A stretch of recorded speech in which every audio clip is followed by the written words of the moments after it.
नमस्कार विद्यार्थी मित्रांनो, इयत्ता 10वीच्या गणित भाग 1 मधील अंकगणितीय श्रेणी या प्रकरणाचा अभ्यास आपण करीत आहोत।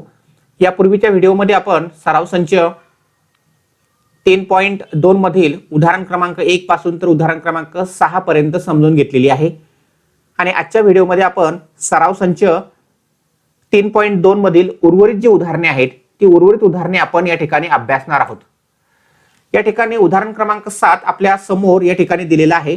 उदाहरण क्रमांक 7 मध्ये आपल्याला एक अंकगणितीय श्रेणी दिलेली आहे आणि या अंकगणितीय श्रेणीमध्ये आपल्याला काही माहिती दिलेली आहे। त्या माहितीचा वापर करून आपल्याला या ठिकाणी 41वे पद या ठिकाणी शोधायचं आहे। आता त्या अंकगणितीय श्रेणीचं 11वे पद जे आहे ते 16 दिलेलं आहे। म्हणजे याचा अर्थ असा आहे की T11 याची जी किंमत आहे ती तुम्हाला 16 दिलेली आहे आणि त्याचप्रमाणे T21वे जे पद आहे ते तुम्हाला या ठिकाणी दिलेले आहे, त्याची किंमत 29 आणि आपल्याला या माहितीच्या आधारे त्या श्रेणीमधील 41वे पद काढावं लागेल। म्हणजे आता आपल्याला या ठिकाणी T41 बरोबर किती हे शोधायचं आहे। कोणतीही अंकगणितीय श्रेणी आपल्याला जर लिहायची असेल किंवा त्याच्यातील एक विशिष्ट पद काढायचं असेल तर प्रथमतः आपल्याला A ची किंमत माहिती पाहिजे आणि D च्या किमती माहिती पाहिजे।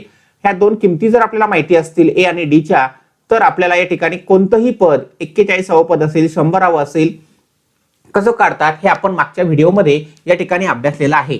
मग आजच्या या व्हिडिओच्या अंतर्गत हे उदाहरण कसं सोडवायचं आहे ते आपण समजून घेऊया।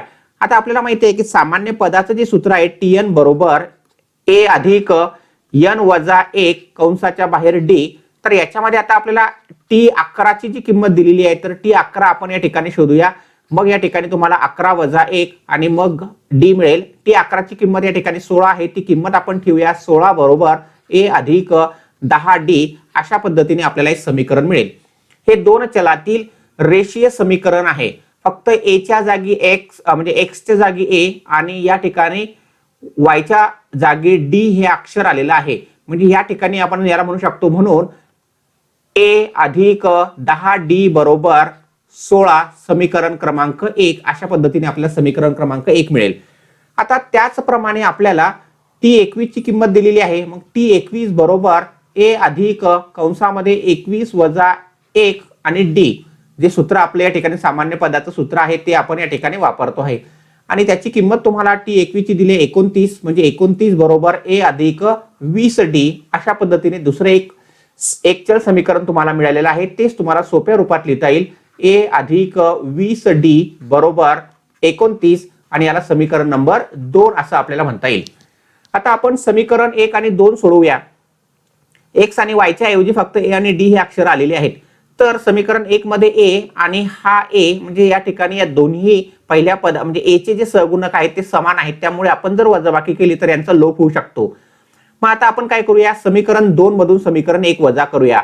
या ठिकाणी आपण समीकरण 2 मधून समीकरण 1 वजा करू। मग समीकरण 1 वजा केल्यानंतर आपल्याला कशा पद्धतीने किमती भेटतील ते बघूया। समीकरण 2 अगोदर लिहूया A अधिक 20D बरोबर 29 समीकरण नंबर 1 म्हणूया त्याला, आणि A अधिक 10D बरोबर या ठिकाणी त्याची किंमत आलेली आहे 16। ही 16 किंमत आपल्याला या ठिकाणी लिहावी लागेल आणि मग वजाबाकी करताना समीकरण 2 ची चिन्ह बदलतात।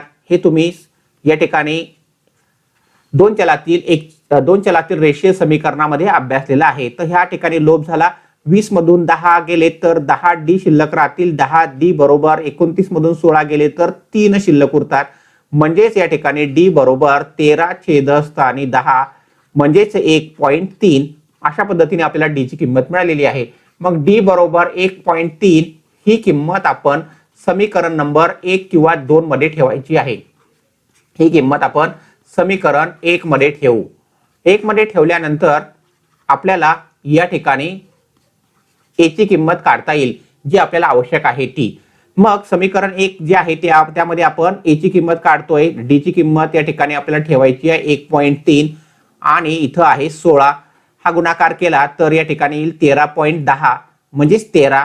A अधिक 13 बरोबर 16 म्हणजेच A बरोबर 16 वजा 13 16 वजा 13 म्हणजेच या ठिकाणी ए ची किंमत आली 3, डी ची किंमत आली 1.3 आणि या ठिकाणी ए ची किंमत आली 3. याचा वापर करून आता आपल्याला T41 हे पद काढता येईल. मग सूत्रानुसार आपल्याला सूत्र जे आहे माहिती आहे, सूत्र जे अगोदर आपण लिहिलं आहे, तर सूत्रानुसार आपल्याला म्हणता येईल Tn बरोबर ए अधिक n वजा 1 आणि गुणिले डी. मग आता आपल्याला 41 नंबरचं पद काढायचं आहे. T41 बरोबर ए ची किंमत आता आपल्याकडे आहे 3 अधिक n ची किंमत म्हणजे 41 वजा 1 गुणिले डी ची किंमत या ठिकाणी 1.3. ती 1.3 किंमत या ठिकाणी ठेवूया. मग आता आपल्याला हे सोपं रूप देता येईल. 3 अधिक 40 गुणिले 1.3. 1.3 ने या 40 ला जर गुणलं तर गुणाकार येणार आहे या ठिकाणी 42.0. सॉरी 42.0 नाही, या ठिकाणी गुणाकार या ठिकाणी येणार आहे 52.0. 52.0 अधिक 3 म्हणजेच या ठिकाणी या दोघांची जर बेरीज केली तर आपल्याला या T41 ची किंमत मिळणार आहे 55. म्हणून T41 या पदाची किंमत आलेली आहे 55. अशा प्रकारे आपल्याला हे उदाहरण सोडवता येऊ शकते. काळजीपूर्वक जर आपण सोडवलं तर अशा प्रकारची उदाहरणं आपल्याला 4 गुणांसाठी परीक्षेला विचारलेली असतात. उदाहरण क्रमांक 8 आपण बघूया. उदाहरण क्रमांक 8 मध्ये आपल्याला दिलंय की या ठिकाणी एक श्रेणी दिलेली आहे. त्या श्रेणीमध्ये 11, 8, 5, 2 अशा पद्धतीने त्या ठिकाणी पदे आहेत आणि त्या श्रेणीमध्ये ऋण 151 ही संख्या कितवे पद असेल, म्हणजे ऋण 151 हे कोणत्या क्रमांकाला येईल हे आपल्याला शोधायचं आहे. म्हणजे 11, 8, 5, 2 असं करीत करीत आपण जर पुढे गेलो तर ऋण 151 हे कितव्या क्रमांकाला येईल. जसं 11 हे पहिल्या क्रमांकाला आहे, बरोबर आहे की नाही. त्याच्यानंतर 8 हे दुसऱ्या क्रमांकाला आहे, 5 हे तिसऱ्या क्रमांकाला आहे, 2 हे चौथ्या क्रमांकाला आहे. अशा प्रकारे कोणत्या क्रमांकाला या ठिकाणी ऋण 151 येतील. म्हणजेच या ठिकाणी आपल्याला n ची किंमत शोधायची आहे. n बरोबर किती, किंवा या ठिकाणी ऋण 151 हे पद कोणत्या ठिकाणी येणार आहे. मग आता येथे आपण डी ची किंमत काढूया. डी म्हणजे या ठिकाणी T2 वजा T1 लगतच्या पदांमधला फरक या ठिकाणी आपण काढायचा आहे. 8 वजा 11, 8 वजा 11 म्हणजे ऋण 3 हा फरक येणार आहे. मग आता आपल्याकडे सूत्र आहे. सूत्रानुसार आपल्याला या ठिकाणी सूत्रामध्ये किंमत टाकावी लागणार आहे. Tn चं सूत्र म्हणून आपण त्याला nवे पद काढण्याचं सूत्र a अधिक n वजा 1 गुणिले डी. n ची किंमत आपल्याला दिलेली आहे ऋण 151, म्हणजे हे किती नंबरला आहे, n ची किंमत शोधायची आहे. a म्हणजेच T1, त्याची किंमत तुम्हाला दिली आहे 11 अधिक n वजा 1 आणि गुणिले या ठिकाणी आहे ऋण 3. हे आपण कंसामध्ये लिहूया. मग आता ऋण 151 बरोबर हे 11 आहे. आता या ऋण 3 ने जर या n ला गुणलं, कंस सोडवला तर ऋण 3n आपल्याला या ठिकाणी मिळतील. या ऋण 3 ने या ऋण 1 ला गुणलं तर त्या ठिकाणी तो धन 3 होईल. अशा पद्धतीने मग आता या ठिकाणी 11 आणि ह्या 3 ची बेरीज होईल, म्हणजे ऋण 151 बरोबर 11 आणि 3 14 झाले. 14 वजा 3n.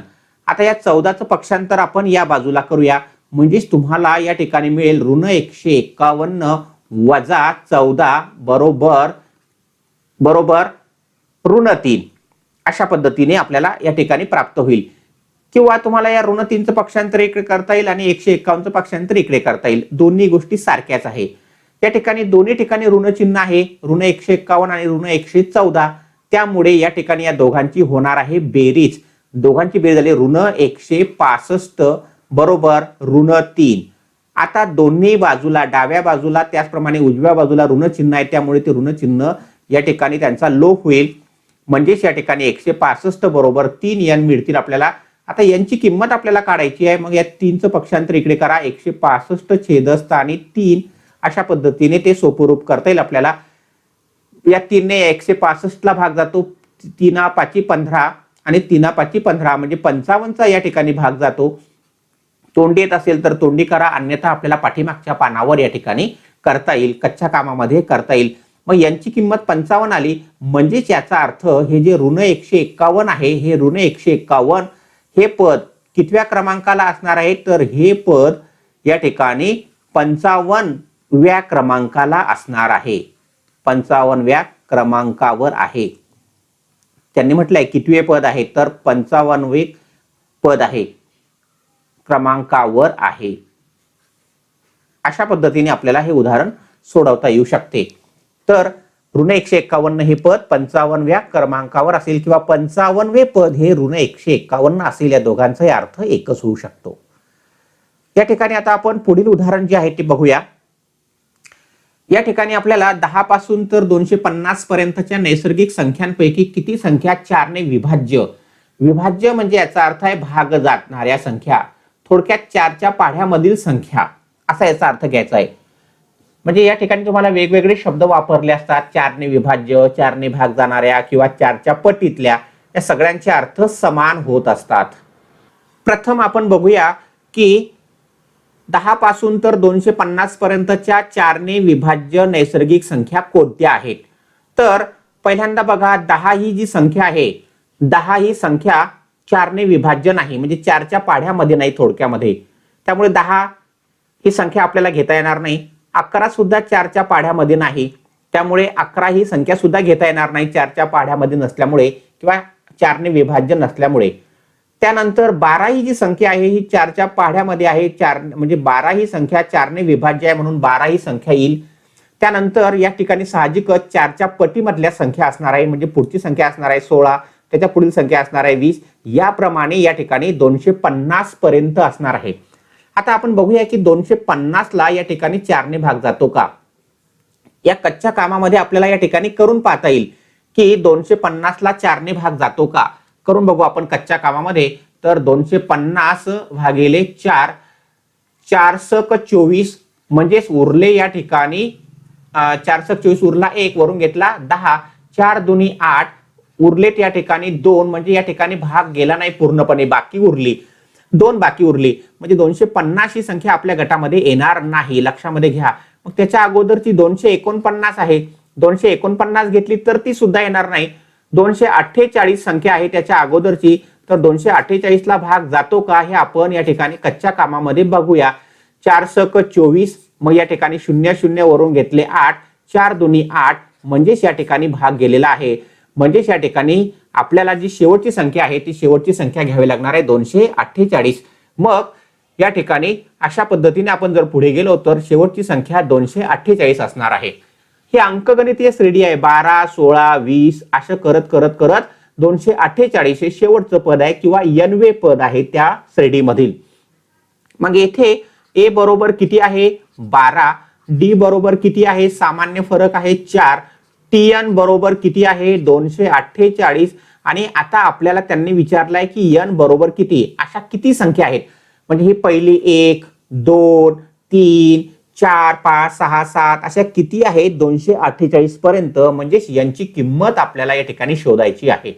मग सूत्र आपलं जे आहे tn किंवा n पद काढण्याचं सूत्र, तर त्या सूत्रानुसार आपल्याला या ठिकाणी यांची किंमत शोधून काढता येईल.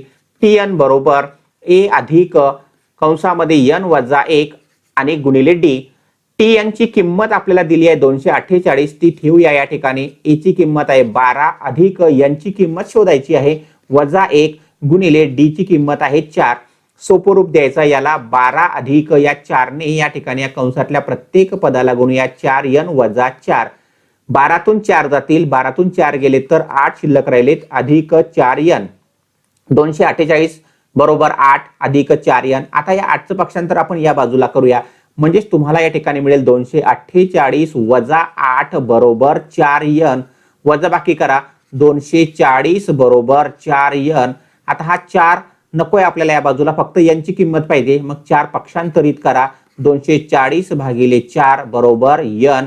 या ठिकाणी भाग जातो 4 1 4, 4 सक 24 आणि हा 0 म्हणजे 60 बरोबर n. म्हणजेच या ठिकाणी 4 ने विभाज्य संख्या किती आल्या आहेत, तर 60 आलेले आहे. मग आपल्याला या ठिकाणी उत्तर म्हणता येईल या ठिकाणी की 10 ते 250 मध्ये यामध्ये 4 ने विभाज्य म्हणजे 4 ने भाग जाणाऱ्या 4 ने विभाज्य 60 संख्या आहेत, एकूण 60 संख्या आहेत, असं आपल्याला या ठिकाणी आपलं उत्तर शेवटी मांडता येईल. अशी सोपी सोपी उदाहरणं या सराव संचामध्ये आहेत. शेवटचं उदाहरण जे आहे या सराव संचामधील ते आपण आता बघूया. शेवटचं उदाहरण, एका अंकगणिती श्रेणीचे 17वे पद 10व्या पदापेक्षा 7ने जास्त आहे. शाब्दिक उदाहरणासारखं आपल्याला एक शाब्दिक उदाहरण दिलेलं आहे. तर सामान्य फरक काढा. सामान्य फरक म्हणजे त्याचा अर्थ डी ची किंमत काढा, असा आपल्याला या ठिकाणचा हा प्रश्न आहे. तर आता आपल्याला या ठिकाणी बघूया पहिल्यांदा की 17वे पद जे आहे, 17वे पद म्हणजे TN, हे जे सूत्र आहे TN A अधिक N वजा 1, या सूत्रामध्ये आपल्याला माहिती आहे की 17वं पद म्हणजे T17 बरोबर काय मिळेल आपल्याला, A अधिक 17 वजा 1 आणि गुणिले D. मग या ठिकाणी T17 ची किंमत काढूया. ती किंमत आली A अधिक 16D. अशा पद्धतीने 17वं पद आपल्याला मिळालं आहे. आता आपल्याला त्याचप्रमाणे या ठिकाणी 10वं पद काढावं लागणार आहे. त्याचप्रमाणे T10 बरोबर काय होईल ते बघूया. T10 बरोबर या ठिकाणी होईल A अधिक 10 वजा 1 गुणिले D. म्हणजेच T10 बरोबर A अधिक 9D. अशा पद्धतीने तुम्हाला दोन किमती मिळालेल्या आहेत. T17 ची किंमत A अधिक 16D मिळालेली आहे आणि T10 ची किंमत A अधिक 9D मिळालेली आहे. आता आपल्याला अट दिलेली आहे की दिलेल्या अटीनुसार आपण जशी शाब्दिक उदाहरणं सोडवतो तर त्यामध्ये अटी दिलेल्या असतात. त्यानुसार आपण या ठिकाणी त्या दिलेल्या अटीनुसार काय अट दिलेली आहे आपल्याला या ठिकाणी की 17वे पद 10व्या पदापेक्षा 7ने जास्त आहे. म्हणजे याच्यामधला जो फरक आहे, दोघांमधला फरक तो 7 असणार आहे. म्हणजे थोडक्यामध्ये या ठिकाणी तुम्हाला असं दिलंय की T17 वजा T10 या दोन पदांमधला फरक 7 आहे. आता T17 ची जी किंमत आहे समीकरण 1 मध्ये ती आपण या ठिकाणी ठेवूया. म्हणजेच A अधिक 16D असं आपल्याला म्हणता येईल. याची किंमत वजा T10 ची किंमत समीकरण 2 मध्ये तुम्हाला दिलेली आहे A अधिक 9D बरोबर हे 7. आता कंस सोडूया. म्हणजेच A अधिक 16D वजा A आणि हे वजा चिन्ह असल्यामुळे आतील चिन्ह वजा होईल. वजा 9D बरोबर 7.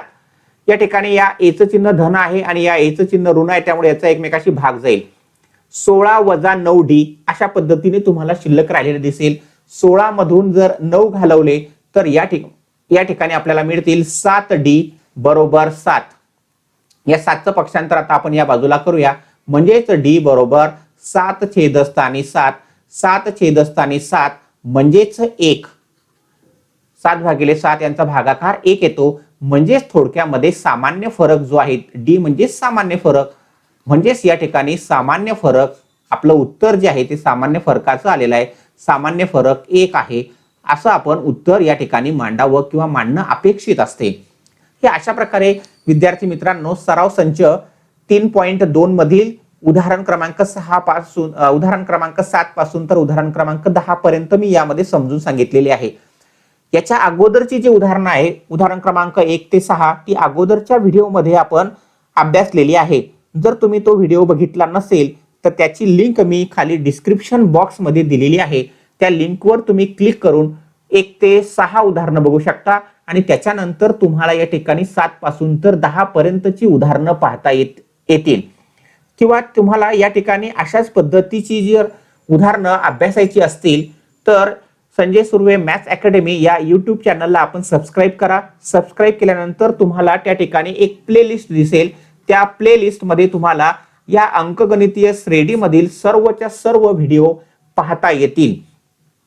किंवा डिस्क्रिप्शन बॉक्स मध्ये खाली तुम्हाला ज्या सराव संचामधील उदाहरणं पाहायची आहेत त्या सराव संचाच्या त्या लिंकवर तुम्ही जर क्लिक केलं तर तुम्हाला ती व्हिडिओ सुद्धा पाहता येत असतील. अशा प्रकारे विद्यार्थी मित्रांनो या ठिकाणी आपण या युट्यूबच्या माध्यमामधून इयत्ता 10वीच्या गणित भाग 1 व गणित भाग 2 मधील अभ्यास आपण करीत आहोत. Thank you for watching. Keep watching, keep learning.